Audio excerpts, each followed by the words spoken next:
Mute, what you said, Bout that, mute, what you said, we rule the hottest of the hot, fresh with the drop. Bout that music group, we got it locked. Fuzzy neutral, no, we the hottest across the globe. Bout that, mute, what you said, bout that.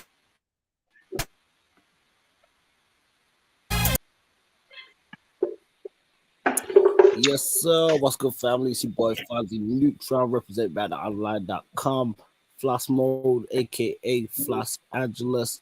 And we got some unfortunate news for the music community. It's been reported widely, globally, that the Queen of Rock, Tina Turner, has unfortunately passed away.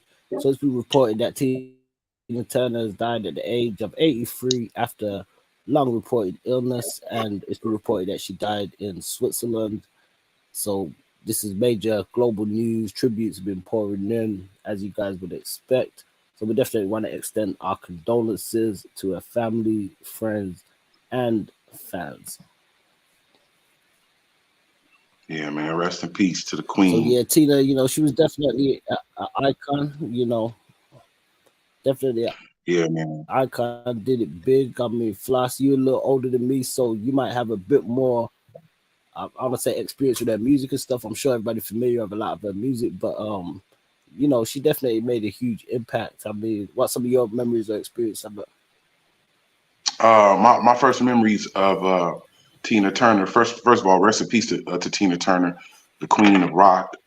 She was with the Stones, Mick Jagger and all of them, and she was definitely a person of music that we all know and love. The funny part about it was the first time I encountered Tina Turner was when the movie Mad Max Beyond Thunderdome came out, and she had a song on the soundtrack, the Thunderdome. She was hot, like, you know what I'm saying. I was a kid and could notice how the arranging and the song and her voice and all that. But and then what's love got to do with it? The song and the movie. It's funny, man, because to put light on it, you're supposed to share when a person dies, celebration of life. All the good, the bad, and everything. You know what I mean? Without being disrespectful. But the funny part, what I seen was this nigga, this nigga Ike Turner. They was like, Mr. Turner. They had an interview on Ike Turner. He was like, they was interviewing him, and he was building himself up. And yeah, I was writing a lot of the songs, and I did a lot of the arranging and all this little type of shit, right? So they let him build himself up. And so then the reporter was like, Mr. Turner, there's a lot of allegations of you beating Tina. That was said. That's a lie. I never beat Tina. But if I wouldn't have beat Tina, she never would have made the biggest song in her career. What's love got to do with it? I'm like, this nigga's ignorant. You know what I mean? Look at my fine automobile. You didn't bust my window to my fine automobile. You know what I mean? You can't talk about Tina without talking about Ike, because they definitely were an item for a long, long time.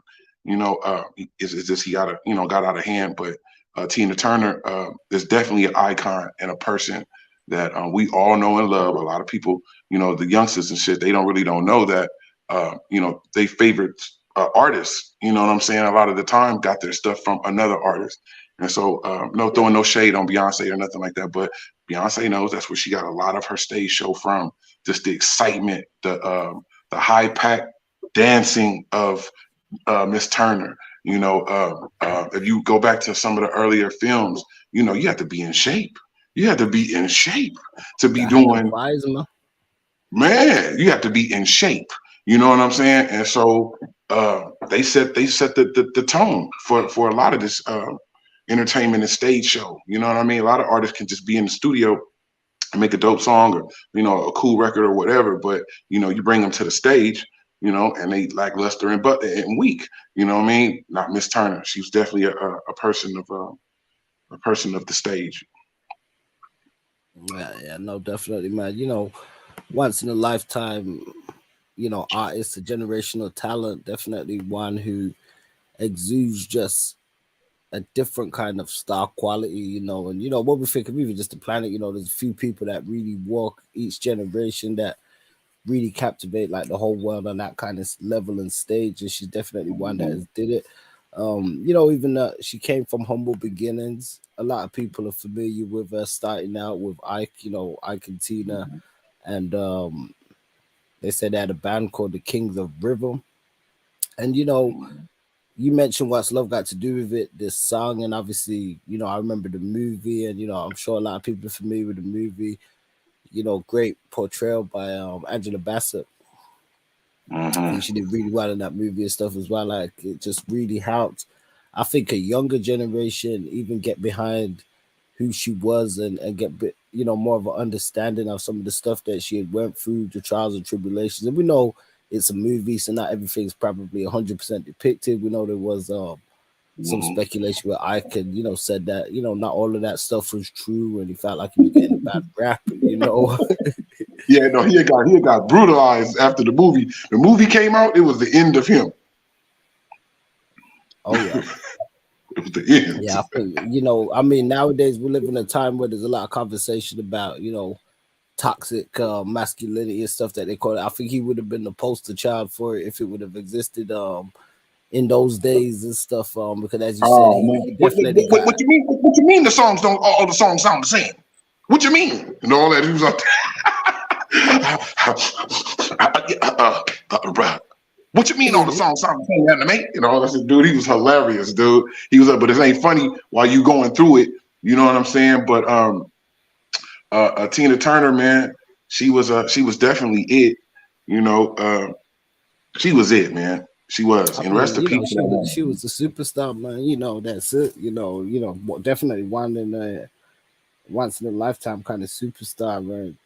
She's definitely gonna be greatly remembered. A legacy she has. They say two biological sons, and Ike Jr. Ike Jr. and the other one. They was in the movie. They depicted them in the movie too. She lived a good life though. She lived a good life, and she lived overseas. You know what I'm saying? That's what I want to do. Go overseas and live over there so long I get a European accent. You dig what I'm talking about? Yeah, they say the kids was let's say she adopted two of Ike's kids as well. They said at one point. It says in I'm just reading a bit of a bio and stuff at the same time. Yeah, man. So definitely, she was quite an interesting character and personality. Went on to I guess be a part of like the Buddhist faith. Some of that was depicted in the movie and stuff as well. I mean, Tina Turner. I mean, Sam, we definitely lost a lot of legends over the years. I know that everybody's getting older, 83 years old, so she lived a long life at the same time, but over the years, she's been plagued by illnesses, including cancer, strokes, and kidney failure in her final years. So she's definitely sounded like she's had a tough last few years. So gladfully, she won't be in a point of feeling any more physical pain. And I want to say something about something what you was talking about earlier about Angela Bassett. I feel like she gets her accolades when it's when it's happening, but I feel like Angela Bassett doesn't get her true flowers the way that she needs to get them. You know what I'm saying? We wouldn't have felt the way that we felt about this movie if she didn't deliver what she was supposed to deliver. And good actors and actresses, when a person is in a movie and they play someone else, and when you look at that person in the movie after a while, 15, 20, 30 minutes, you don't even see that person anymore that's playing the person that they're playing. You see them. They all of a sudden just turn into this, they metamorphosize into this person that they're playing.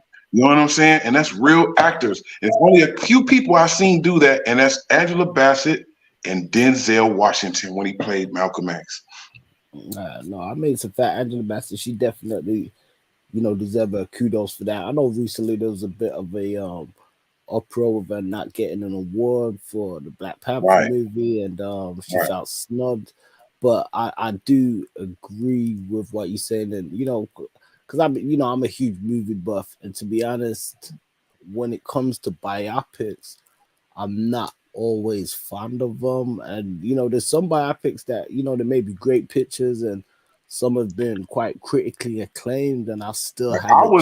I was in the Tupac one, and that Tupac one wasn't it. I'm gonna tell you Yeah, that that's what wasn't I'm it. I saying. ain't even So, dissing some of on them, I want some of them, not to hate them, but I probably won't check them out if I feel like I know the story, and it's hard to as you said, get behind all of the it in a behind the movie, act in one behind movie. to see the actor as the character as the character that they're characterizing. And so I say all that to say Angela Bassett definitely with the Tina Turner, she did such a great depiction.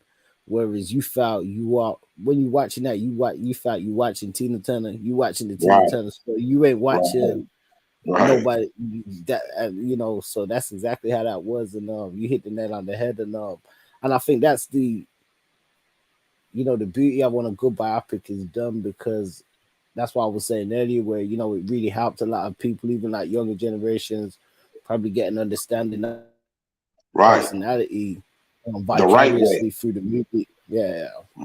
the right way. But you know whose biopic was it to me, and I think it doesn't get as many flowers as it should, because they was on the money.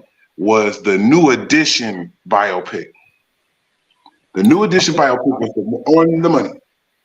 I think I vaguely remember. I don't know if it was like it wasn't that big. Was it like a Lifetime movie or something? Man, it was on BET.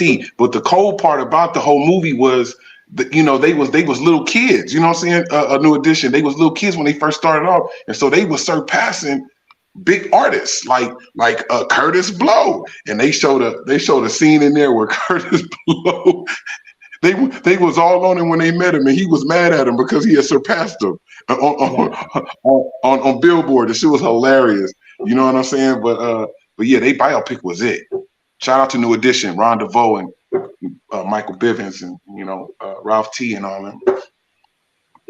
I'm gonna have to recheck that one out. I mean, there's a pretty decent one on OJ that they did, which there's actually a couple of ones. There's one they did where they kind of reenacted the trial, and there's one that used elements of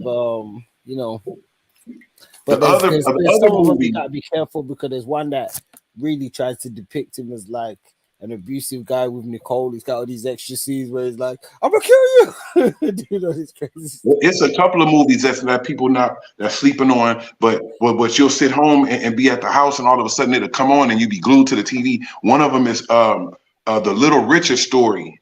That's a bomb one. The Little Richard Story, and the other one, the Little Richard Story, and it was another one I I think, seen. I mean, what's it? I mean, even you just saying that, it kind of reminded me of the Jackson 5 one. And That was a you good one know, too.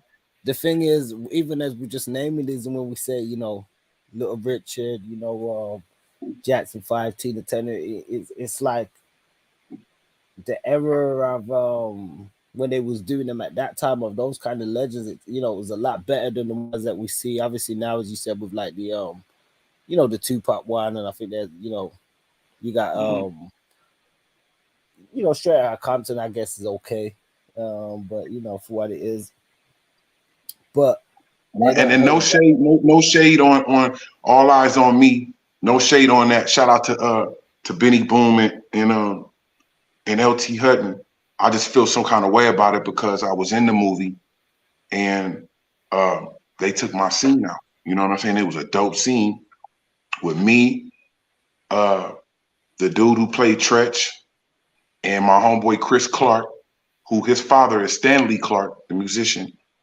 Chris Clark played Humpty. I mean, played Shock G, and then Demetrius Ship, who played Pop. And it was like I was in a scene where it was like 50 girls in there, and they was all freestyling with each other. So I had the big gold chain on. So Benny Boom was like, "We need that chain in the scene." You know what I mean? But then they took the scene out, and I'm like, man, I'm mad as shit. I done flew to Atlanta all the way, came to Atlanta for this shit.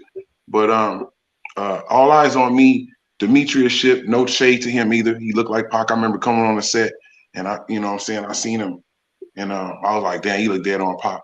But I I mean, still just didn't get. Do you think he was a better casting than what was that guy that they said it was on the cast before, the Mark Rose?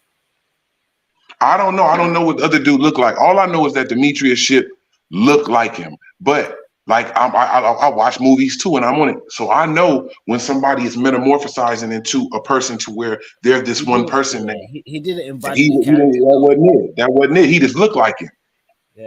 You Yeah. know I what I think mean? you know how I think for somebody like, well, you know, even though like we just said it's been done with other mega stars, but do you think with Pocket is just so difficult, or do you think Right. he just wasn't up for the you know that He was that nervous. cap I feel like he was nervous. not to knock He him, was but yeah, nervous. but, you know, taking on that kind of role of responsibility, he ain't that caliber of season. There's like you said, like No, right, Denzel right. And he and was Malcolm nervous. X. That's a Those lot of. guys a seasoned vet, That's a, even though that was in his early stages, but he had still put in the gang of work before, you know, he did that. You know what I mean? I think that's a this lot of was weight to like, hold on your was this shoulders. Demetrius's first movie? What? This was like his first major movie as well, Yeah, wasn't this it? is this is first scene, and he playing Tupac. I'd be shaking like a stripper if I was him. I'd be nervous as shit, which he was. You could tell sometimes that he was nervous on playing it. You know what I mean? But because the nigga looked like him. But at the same token, you know Pac was difficult. He's a difficult person. You know, Yeah, you see, to like be. you got it's one thing looking like the person because you know you can dress up like the person, but especially in terms of like the viewer, you gotta have the not just the mannerisms but the embodiment enough for them to believe that you can it's like you we mentioned Angela Bassett with the Tina Turner film. Everything we seen we could believe that she could do or go Mhm, through and mhm. experience and you know feel and you know Even the emote and fight all that. scene, But even the fight scene she even the had fight with scene with Ike. Ike, you know, which people was cheering out like, "Yo, hit me again!" You know, Man, in the movie theater, I went to go see it in the movie, so I was like, I seen it. And when she finally fought back, and that they filmed that right in Inglewood, right there on Manchester and Crenshaw, right at the Academy, right there.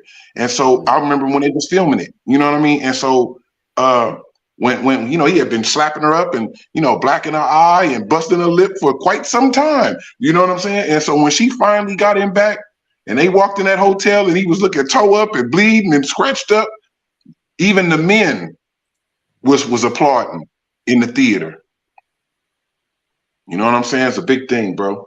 yeah. So you know, as you said, no shade to Demetrius, but he didn't really embody that Mhm. character in that way. I didn't really think too much of the guys in Straight Outta Compton did themselves, but I think the movie itself was just put together better as in terms of production. You Um. know, Oh yeah, we didn't even talk about that. NWA. The dude who played Easy E on the money. He was on the money. He was on the money. For somebody to not be that actual person, he was on the money. And the dude who played Dr. Dre, because you know I've been around Dr. Dre a couple of times, several times, and so I got to really like, you know what I'm saying. I've been around Dr. Dre to where being up at Aftermath for a year, just watching and looking, you know what I'm saying, paying attention, getting on a song or two every blue moon, but you know, being up in the studio with all his producers and all that shit. And so I really got to sit and watch and be at the board with Dr. Dre. You know what I'm saying? So I seen dude's mannerisms in the movie, and I was like, yeah, you could tell that Dre, he was hanging around Dre or he been around Dre for a while, for a minute. And all the rest of them, the dude who played Yella, he was on the money too, because that's how Yella was. You know what I'm saying? I've been around them as kids, you know what I'm saying? So um, yeah, yeah. You have to embody a person. If you're really gonna, you know, do a scene about a person, you really have to sit up and be around them and watch them and their mannerisms and how they do shit. You know what I'm saying? So yeah, big up to Angela Bassett and big up to Demetrius shit. You know what I'm saying? He did a good job um, for the pressure that was on him. I wouldn't have been able to do it. Like this is crazy. yeah, you know, I think you know, he did it to the best of his ability. Not to say just because it was his first joint, because I guess there are some people who, you know, their first movie they take a role on and knock it out the park, but he just, you know, he did the best that he could. He did, Yeah, especially looking like him. The part he really looked like him is what held him. You know what I'm saying? The fire, the intense shit that Pac was on, the sincerity. That takes a while to get. You know, you have to really study a person. It take more than just looking at a couple of documentaries of Tupac. and all that type of shit. You got to go up there and go sit up with his Aunt Flo and all that type of shit. And she really tell you how the passion of Tupac and and the fire that he comes from. Well, that's it. You know, you can't just put on somebody's outfits and just kind of recreate scenes or recreate moments that people are familiar with. It's just like just come off more like a lazy reenactment. Right. Like we were saying, Tupac is a very hard person to mimic. You can walk like him, you can do all the talking and all that type of things, but he was a lot of different people in one person. You know what I'm saying? And so everybody can play the thug part and the wearing a rag and all that, but when we're talking about the other part of pop, the compassionate part, going to go see kids and being around people that's handicapped and can't walk and can't, you know what I'm saying? And they last wishes to meet Tupac and he show up and that type of thing. You feel what I'm saying? Like it's a cold thing. Yeah, now for real. Well, I mean, I guess why did that with that? Even looking at the passing of Tina Turner, it's like we've lost a lot of huge superstars. Do you feel as though we're creating? I don't want to say the same magnitude, but each generation gonna have their new ones. I think going forward, who do you think gonna step up to the mantle? We ain't gonna see another queen of rap, but I know you say Beyonce. You see some shades of similarity. I think you think she's gonna be the next, really big, huge black female megastar. I feel that she's already a huge megastar. I just feel like the passing of Tina Turner, Beyonce got some work to do.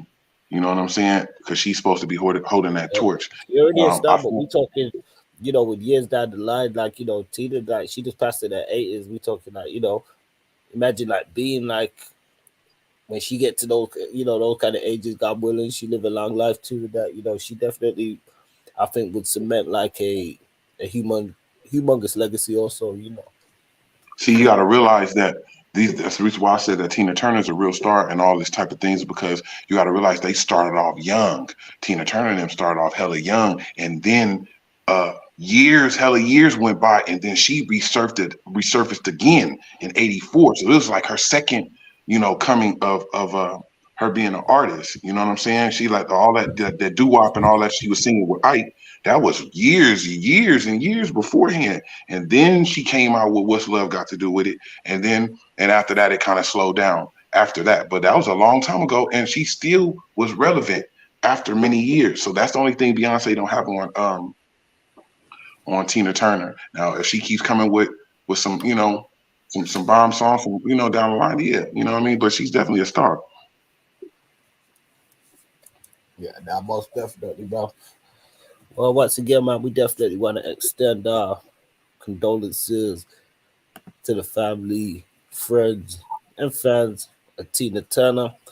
I know it's not politically correct, but some people might say, "Oh, I got this picture there, got Ike in there," but I'm a fan of Tina Ike. I'm a fan of unity over. There be no Tina without no Ike. I don't care what they talking about. He was bad. He did some bad things. Of course he did some bad things. Of course he was whipping our ass and doing things he wasn't supposed to be doing. I'm off that narcotic. I told y'all to let that narcotic alone and all that. But still, if it wasn't for Ike Turner, there would be no Tina Turner. You know what I'm saying? Yeah, she definitely was a star and held her own afterwards and show him that she could do it. Remember, he was mad. He wrote his name back and everything. He was like, "You're gonna use my name." I want the name back. I want the name back and all that, but it didn't matter because after What's Love Got to Do with It came out, it was a wrap. It was a wrap for Ike Turner because they depicted him so bad. You know what I'm saying? And so you never know if a woman that's the executive of the movie thing or whatever, she didn't got her ass whipped before. You know what I'm saying? And then it just opened up a wound. And so when he was getting shade, he couldn't go nowhere. He was getting we got to realize, brother, it's more women in the world than it is men. So every time he was going out, they was mad dogging him, screw facing him, and everything. Yeah, I always just found it interesting that she kept the name. Not saying that she should have to, but See what I'm saying? Yeah, See, She kept the name for a reason. She was like, nigga, please, I give you the name. You know how much money that is? That's like giving up money, because guess what? Somebody in the whole world is playing them records. Them records was hits. You know what I'm saying? So hits stay hits. Yep, that's a fact, man. So, definitely let us know you guys' thoughts in the comments. We're going to wind down on this one. Be back towards the later part of the weekend with some other hip hop news, see what's happening and shaking out there in the wizard. Right. You know what I mean? Y'all hit that subscribe and that like button. Stop being a buster. Yeah, you already know. You boy Fonzie Neutron represent for BoutTheOnline.com. Do go online and check out the reviews and blogs. Definitely shouts out to Mixer Reviews. He holding down the website real strong. Floss Mode, aka Floss Angeles, holding it down on the West Coast and worldwide. We out on this one. Peace.